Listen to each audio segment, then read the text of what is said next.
What's going on? Travis here, TravisStetzel.com, TrainAggressive.com, and here I am. I just got back home after tearing up a training session and checking my emails here, and I've gotten a couple questions concerning fasting and training over the last couple days, so I'm going to go ahead and answer a couple of these to clear some of this stuff up and help people out. And I got two different questions here in regards to fasting. So the first one is, I train first thing in the morning at 6 a.m. and all I've learned or led me to believe that going to train on an empty stomach would cure the body to consume muscles for energy. So basically, if you train in a fasted state, your body's going to use muscle as energy, all right, and it's going to burn it off like fat, all right. That's a freaking myth, all right, if you're doing it correctly.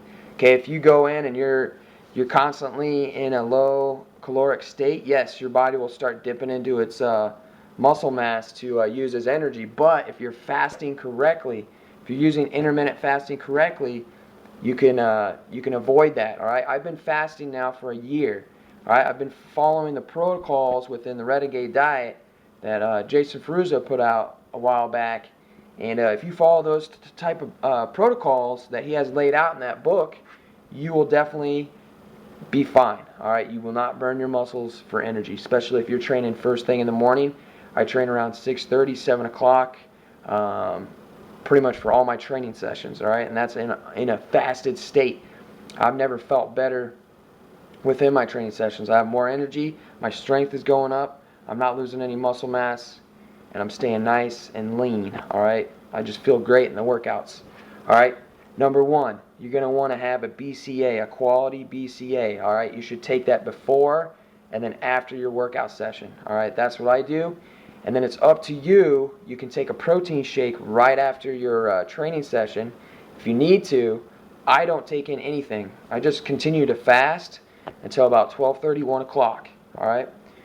Like I said, I have not lost any strength. I have not lost any weight.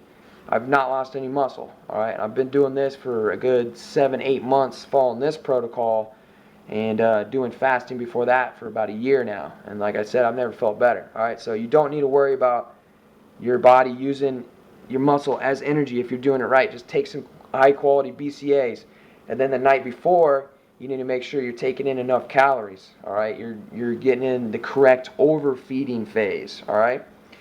That leads me into the next question, which as I'm a little hesitant about the food some restaurants supply during the overeating phase. Can I make most of my caloric intake from high quality whey shakes or hypercaloric shakes, or maybe the same whey with some kind of carbs like oatmeal?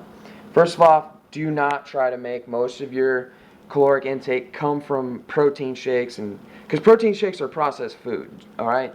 So first thing you should be looking at with your protein shake. I don't personally take protein shakes anymore. I actually ran out a couple months ago, and I haven't bought any more since then. So look at the ingredients in your protein shakes. Get the protein shake that has the least amount of ingredients in it. All right, you're going to be best off with that. Second, do not take most of your calories in from protein shakes. All right, try to look for food. All right, so if you know the restaurants suck, then you got to bring your own food. You got to pre-prepare food, bring it with you. It's just the way it's going to be. If you're going to be out and about traveling, it says you're going to be outside a lot, you're going to be at work, then college, freeze your food the night before, bring it with you, so when you leave the house in the morning, it's frozen. As you have it out during the day, you should have like a cooler or like a backpack or something like that to try to keep it cold. It'll thaw out during the day. That way when you need it later on, it'll be fine, all right? So if you just bring it unthawed, just raw, then yeah, it might go bad. But if you freeze it, take it with you, that might be your best bet. I've never had to do this, but that's just my idea. I think it'd help you out. Other than that, you can always find good choices at restaurants, all right? It's not going to be the best choice. It's not going to be like organic Whole Foods options.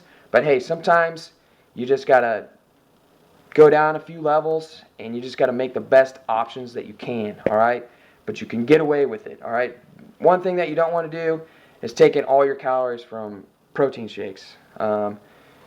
you're gonna have some stomach issues, because trust me, I've done that before when I used to train at a big corporate gym.